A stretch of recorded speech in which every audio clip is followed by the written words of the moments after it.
శ్రీకృష్ణుడు సత్యభామను ఎందుకు పెళ్లి చేసుకున్నాడు?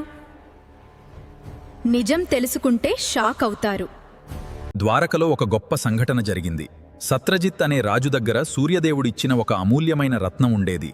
అది శ్యామంతక మణి.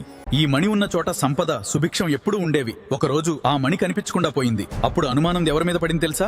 ద్వారకాధీశుడు శ్రీకృష్ణుడి మీదే. కృష్ణుడే దొంగ అని కూడా అనుకున్నారు. కానీ సత్యం ఎప్పటికీ దాగదు. ఆ మణిని వెతుకుతూ వెళ్లిన కృష్ణుడు అడవుల్లో, పర్వతాల్లో వెతికి చివరికి జాంబవంతుడి దగ్గర ఆ మణిని కనుగొన్నాడు. జాంబవంతుడితో జరిగిన ఘోర యుద్ధం రోజులు కాదు, వారాలు కాదు, 28 రోజుల పాటు సాగింది. చివరికి జాంబవంతుడిద కృష్ణుడు ఎవరో గ్రహించాడు. ఆయనే శ్రీరాముడని తెలుసుకున్నాడు. అప్పుడు వినమ్రంగా తలవంచి మణితో పాటు తన కుమార్తె జాంబవతిని కూడా కృష్ణుడికిచ్చాడు. ఆ తరువాత కృష్ణుడు మణిని తీసుకుని ద్వారకకు వచ్చి అందరి ముందు నిజాన్ని బయటపెట్టాడు. తెలుసుకున్న సత్రజిత్ పశ్చాత్తాపంతో తలవంచి నేను పెద్ద తప్పు చేశాను అని ఒప్పుకున్నాడు. క్షమాపణగా తన కుమార్తె సత్యభామను కృష్ణుడికిచ్చాడు. ఇక్కడితో కథ ముగిసిందనుకుంటున్నారా?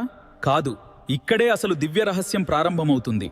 సత్యభామ ఒక సాధారణ రాజకుమారి కాదు, ఆమె భూమాత అవతారం. నరకాసురుడనే రాక్షసుడు దేవతల్ని, మనుషుల్ని బాధిస్తూ అధర్మం పెంచుతున్నాడు. అతనికి ఒక వరం ఉంది. తన తల్లి చేతిలోనే అతని మరణం జరగాలి. అప్పుడు ధర్మాన్ని కాపాడటానికి కృష్ణుడు సత్యభామతో కలిసి యుద్ధానికి బయలుదేరాడు. ఒక దశలో కృష్ణుడు బలహీనంగా కనిపించాడు. అప్పుడు సత్యభామ కోపంతో ధర్మం కోసం బాణాన్ని ఎక్కించి నరకాసురుడిని సంహరించింది. ఇలా ఒక తల్లి రూపంలో అధర్మాన్ని అంతం చేసింది సత్యభామ. అందుకే ఈ వివాహం కేవలం ప్రేమ కాదు, ఇది దైవ సంకల్పం.